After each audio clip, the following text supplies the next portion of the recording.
Está linda como sempre, pelos obreiros desse lugar, pela sua vida aqui que está. Quantos gostam de louvar e adorar o Senhor? Aleluia, Jesus! Hoje nós vamos falar um pouquinho sobre isso. Essa mensagem que eu vou ministrar nessa noite é uma mensagem que há uns 3 anos atrás, quando eu ainda pastoreava lá na cidade de Paysandu, estava passando uma provação tão grande, uma aflição. E um dia eu dobrei meus joelhos no altar daquela igreja e comecei a ler a palavra do Senhor. E comecei a pedir para Deus uma palavra. Falei: Senhor, eu quero uma palavra para a minha vida e para que o Senhor me faça entender o porquê dessa situação. Eu dobrei meus joelhos no altar e lendo o texto, como de costume. Só que naquele dia um versículo me chamou a atenção e eu parei naquele versículo. Enquanto eu repetia a leitura daquele versículo, o Espírito Santo falava no meu coração. E ali as lágrimas começaram a cair sobre o altar. E o próprio Deus me trouxe algo, o porquê de algumas aflições, o porquê de algumas provações. E você que trouxe a sua Bíblia, eu quero que você abra mesmo comigo no Evangelho de Jesus, segundo escreveu Mateus, apenas esse versículo. Ministrei algumas vezes, mas já faz muito tempo que eu não ministro. Mas quando eu recebi esse convite, no dia de hoje, Deus ele tocou no meu coração durante todo o dia sobre esse versículo. E eu sei que Deus irá falar conosco mais uma vez. Mateus, capítulo 26.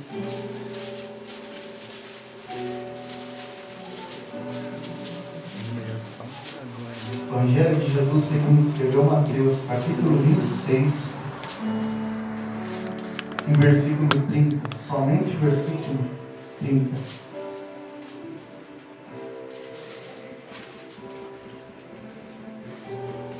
Quem achou, diga achei. Achei! Glória a Deus. Diz assim: e tendo cantado um hino, saíram para o Monte das Oliveiras.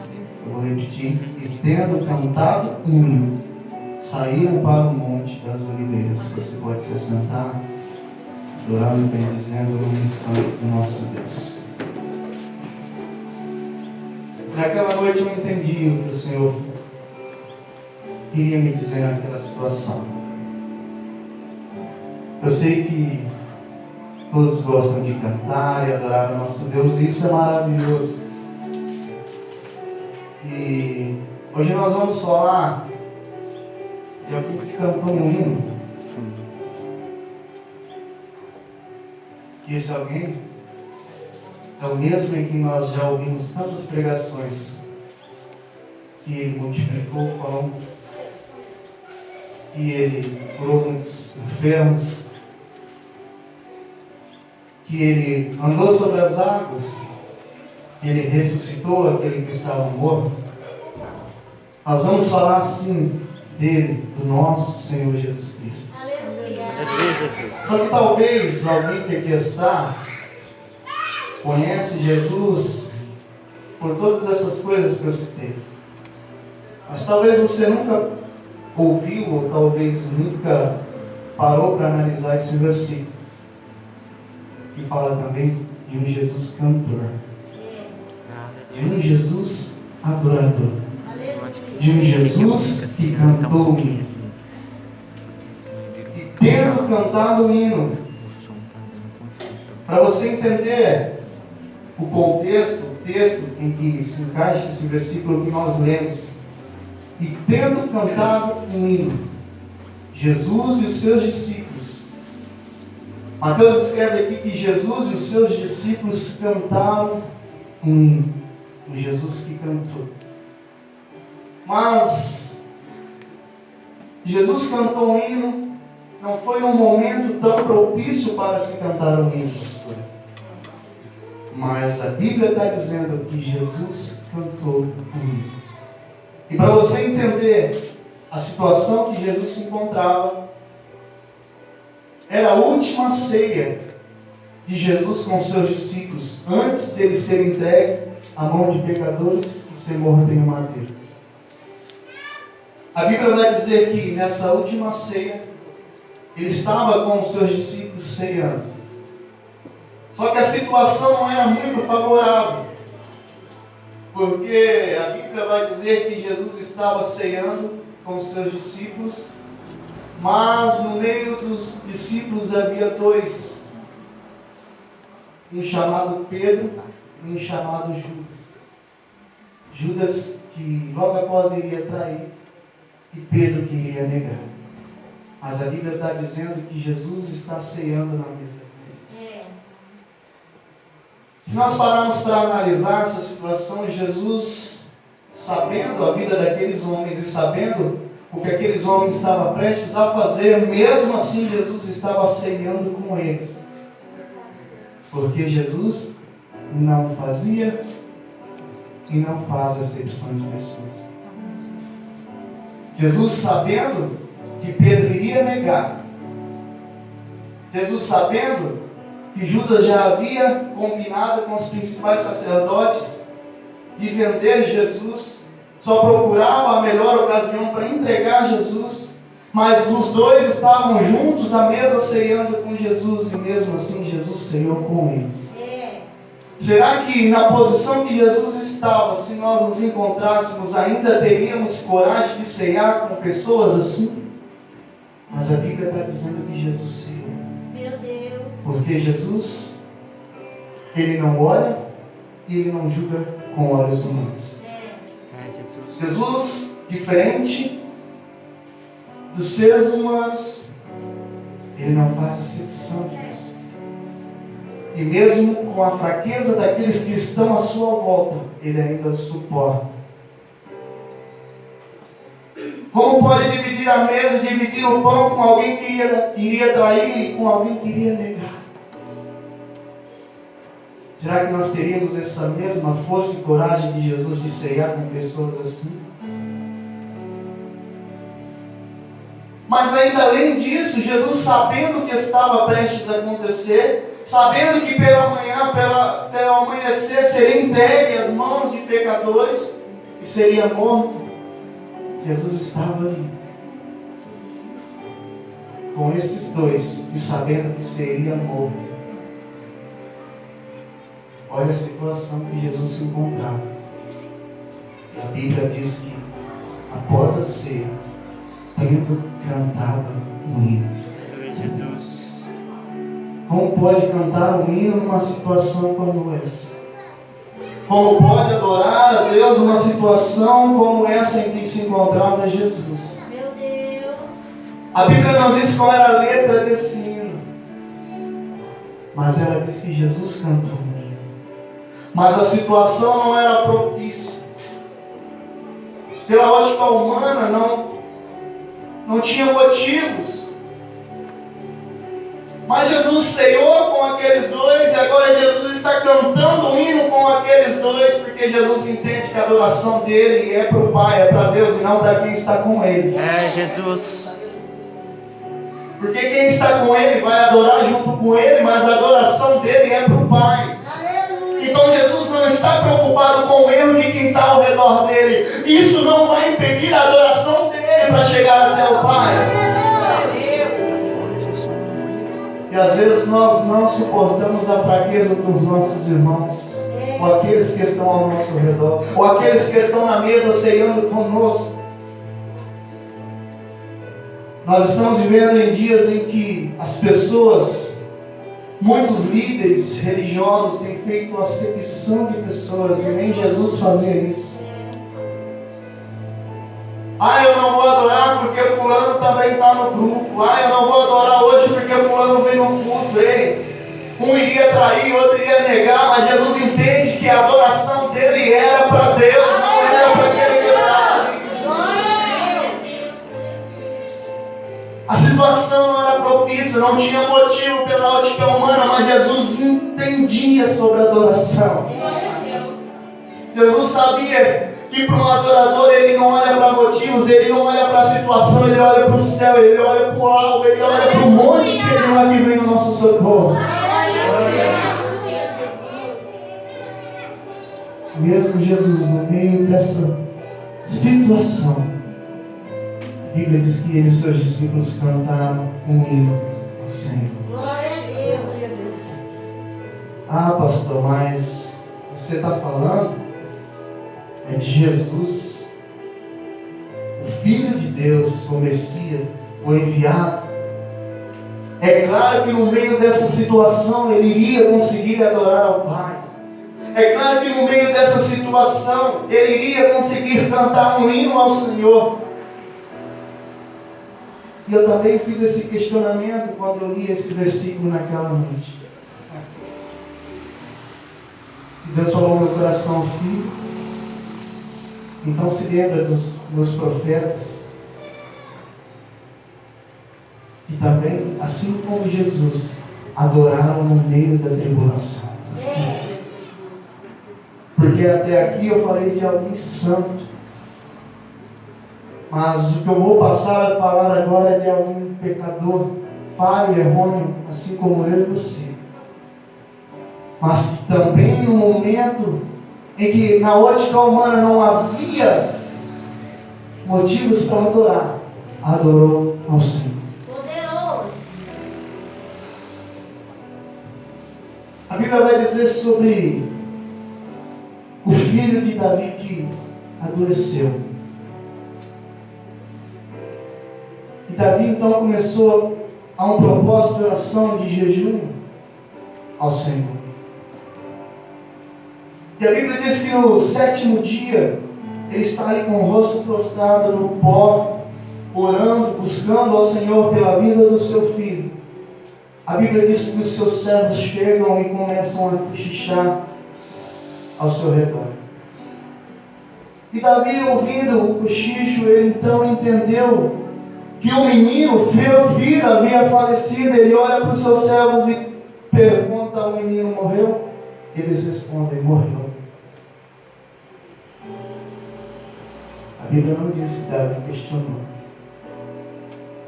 A Bíblia não diz que Davi começou a murmurar ou a culpar a Deus. A Bíblia não diz que Davi começou a culpar os seus servos que ali estavam. Pelo contrário, a notícia era de morte, o ambiente era de luto. A Bíblia vai dizer que Davi tirou seu rosto do pó, lavou seu rosto, trocou suas vestes e foi para casa chorar. Pastor, não. A Bíblia vai dizer que Davi, mesmo tendo a notícia que o seu filho havia morrido, a Bíblia diz que ele se levantou do pó e foi para o templo e adorou ao Senhor. Ei, pela ótica humana, era para ele estar chorando, era para ele estar de luta, era para ele estar murmurando, era para ele estar pondo a culpa em Deus. A Bíblia diz que ele se levanta e vai para a casa do Senhor o adorar. Olha a situação.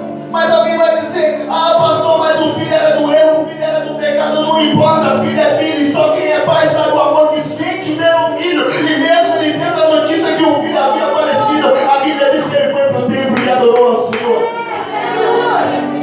Que adoração é essa no momento de luto? Que adoração é essa no momento de aflição? Ah, meu Deus. Falho, errôneo e pecador, mas que provou que era possível adorar ao Senhor no momento de tribulação.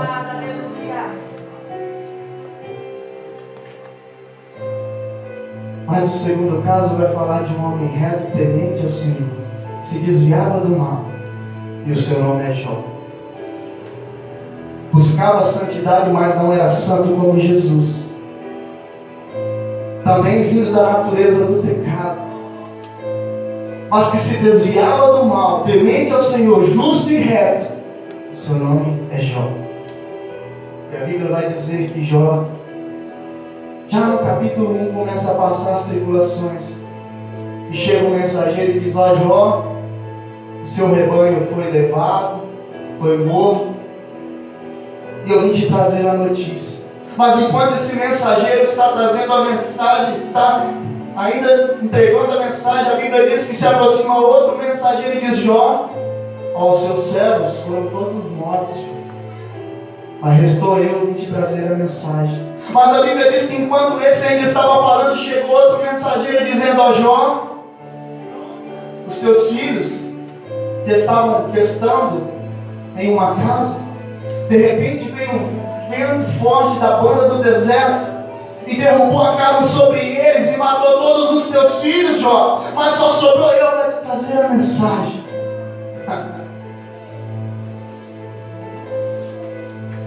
Aonde você vê escrito que Jó começou a culpar a Deus? Aonde está escrito que Jó começou a reclamar? Aonde está escrito que Jó começou a murmurar? Pelo contrário, a Bíblia vai dizer que Jó se levanta do pó, raspa sua cabeça, rasga suas vestes e adora ao Senhor. A notícia de que tudo havia se perdido, a notícia de que 10 filhos haviam sido mortos, era para Jó estar chorando, era para Jó estar murmurando, era para Jó estar culpando a Deus pela ótica humana, mas a Bíblia diz que ele se unge, raspa a sua cabeça, rasga o seu manto e adorou ao Senhor, diz a palavra. Aleluia. Que adoração é essa? Enquanto tudo está perdido, no momento de luto, que adoração é essa? Meu Deus. E nós adoramos ao Senhor com gestos, pensamentos, palavras, atitudes. E terceiro caso, eu falo de uma mulher que com uma palavra glorificou o nome santo do Senhor. A Bíblia diz que Eliseu passava por um lugar, uma mulher chamada Sunamita, pelo lugar que ela morava em Sunem, conhecida, a Bíblia cita como Sunamita, passava ali todos os dias e um certo dia aquela mulher olhou e comentou com seu esposo e disse: ei, vejo que esse que vai é um santo homem de Deus. Só dele passar, a mulher já testemunhou que ele era um homem de Deus. E então, certo dia, ela conversa com seu esposo e decide então fazer um quartinho para o profeta. E certo dia o profeta está passando ali, ela convida o profeta para comer com eles e diz para ele: olha, eu preparei um quarto para você. E a Bíblia vai dizer que naquele quarto que ela preparou para o profeta, ela colocou uma cama, uma mesa, uma cadeira, um candeeiro, para receber o profeta, para que ele pudesse pousar ali, descansar ali. Só que o profeta, ele ficou tão grato pela atitude daquela mulher que decidiu então recompensá-la.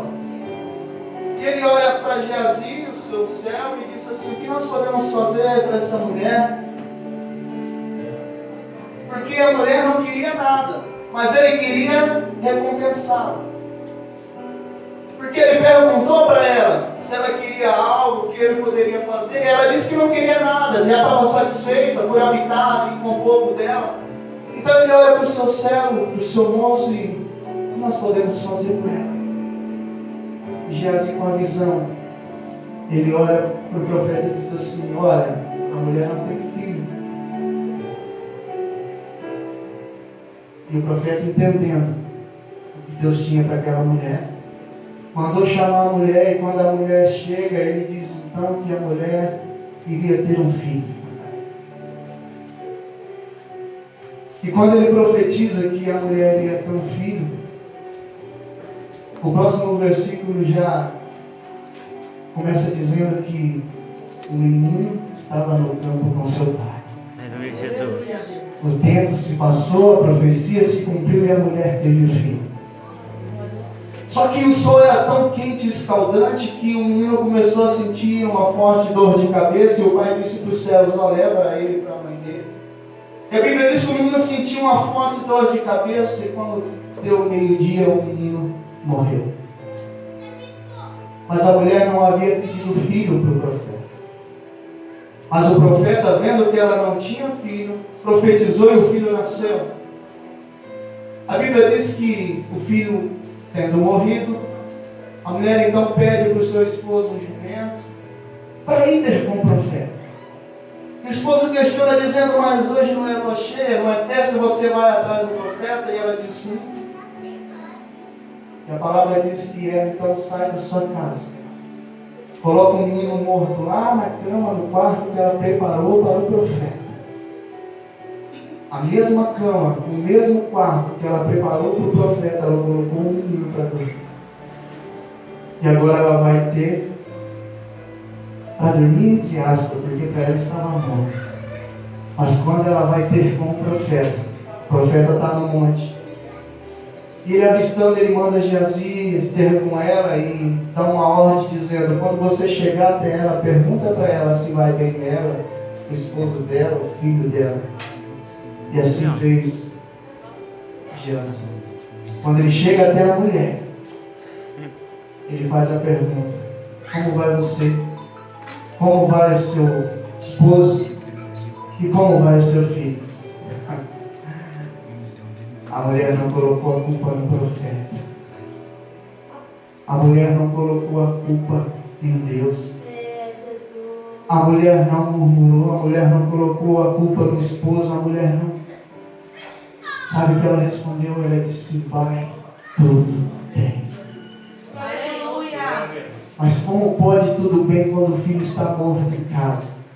Como pode tudo bem quando o seu coração está aflito? Como pode tudo bem quando tudo aquilo que você queria está contra você? E alguém está perguntando como está você e ela está dizendo, vai tudo bem. A mulher que glorificou ao Senhor, não questionando a situação e não contando os seus problemas para quem não deveria contar, pelo contrário, ela diz, vai tudo bem. É, Jesus. O problema é que nos dias de hoje nós queremos contar as coisas para quem não pode somar em nada na nossa vida. O problema é que nós queremos desabafar com quem não pode nos ajudar. Porque se a palavra veio do profeta, ela foi ter com o profeta e não com o servo do profeta.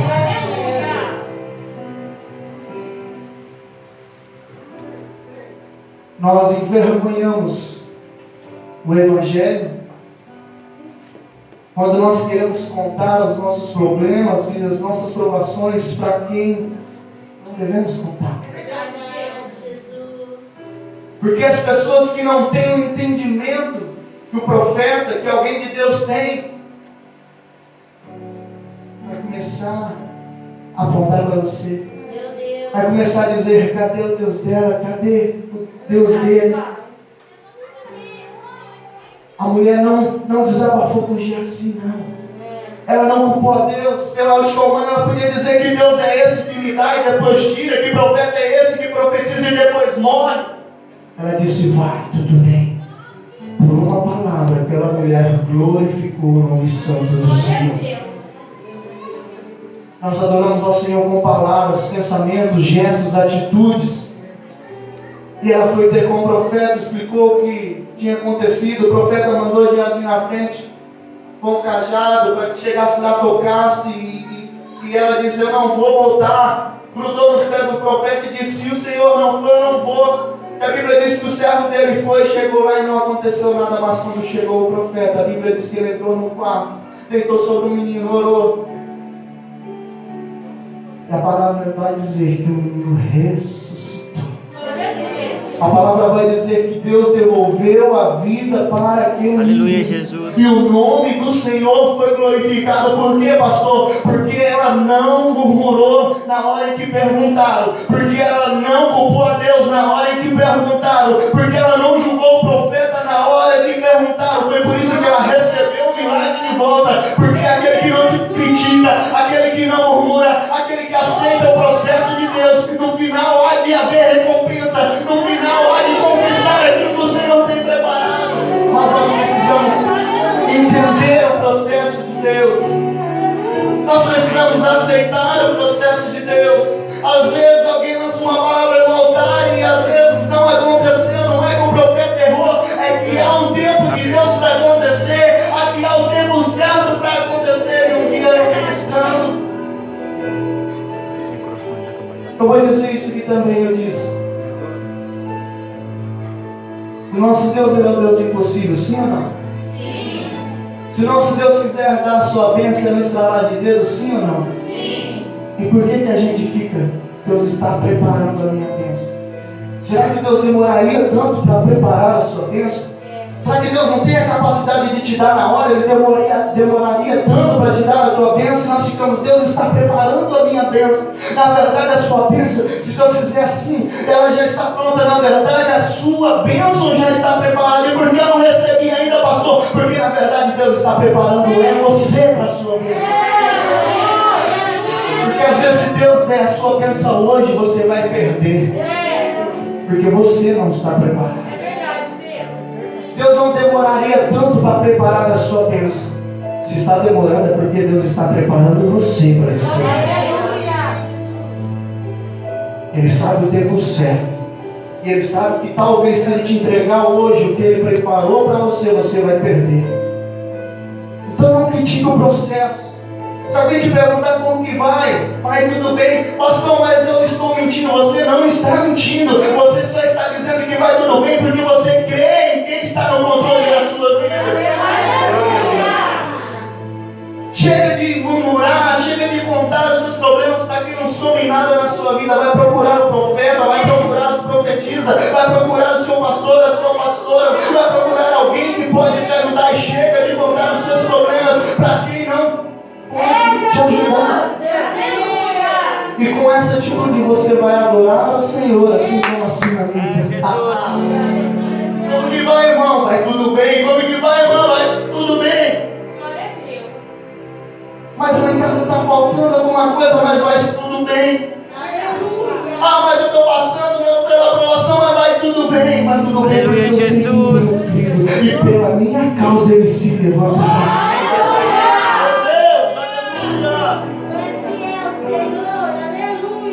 Como pode adorar num momento de aflição?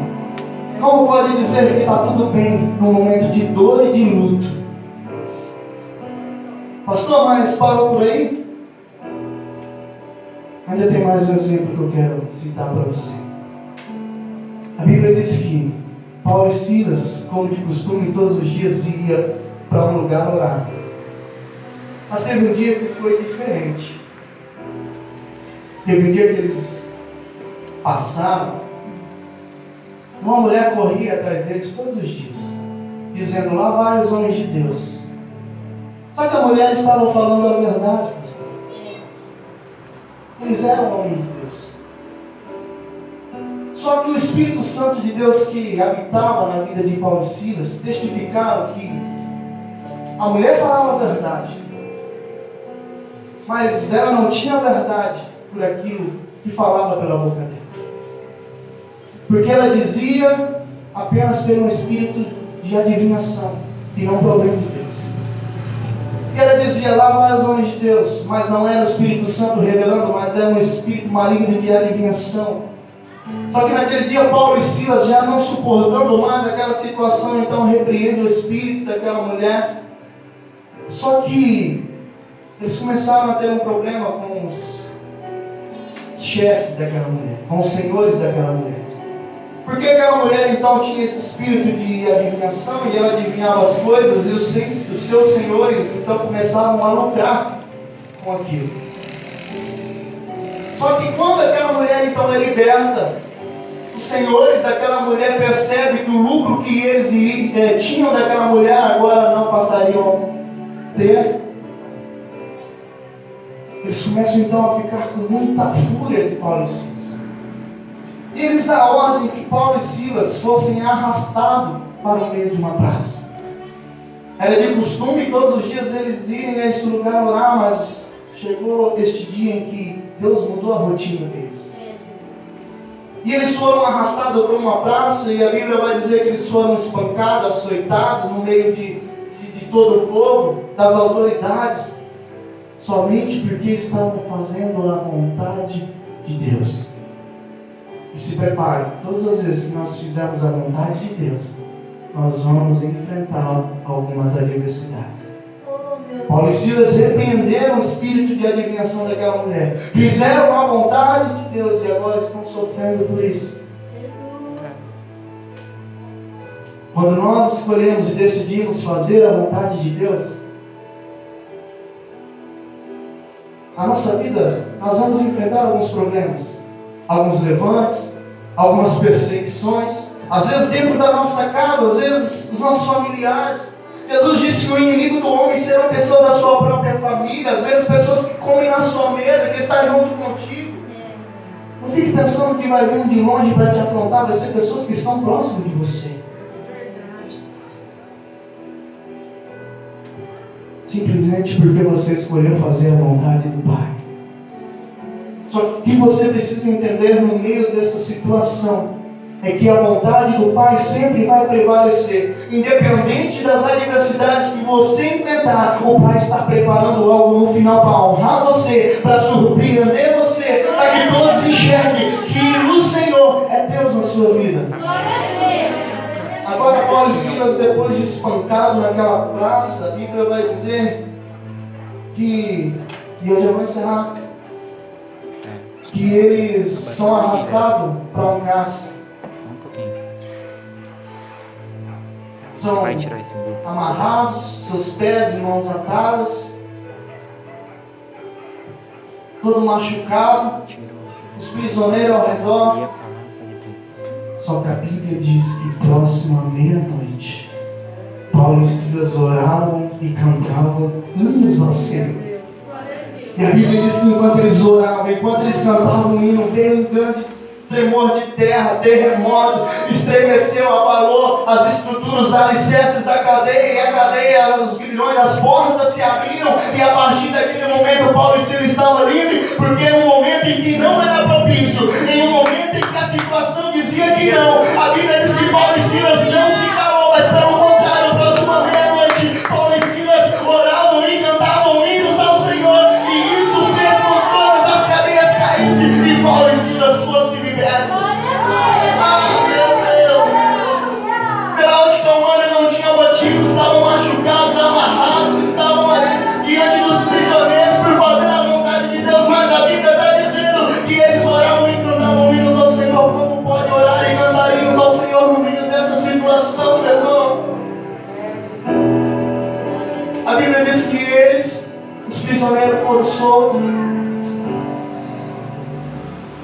O guarda que estava cuidando deles pensou em sacar a espada para tirar a sua própria vida, porque se os seus senhores chegassem e vissem os prisioneiros soltos, ele e a sua família ia ser morta. Então, pensando em salvar a sua família, ele pensou em tirar a própria vida, mas quando ele pensa nisso, ele entende que Paulo e Silas amam de Deus e pergunta: Senhor, o que eu posso fazer para que seja salvo?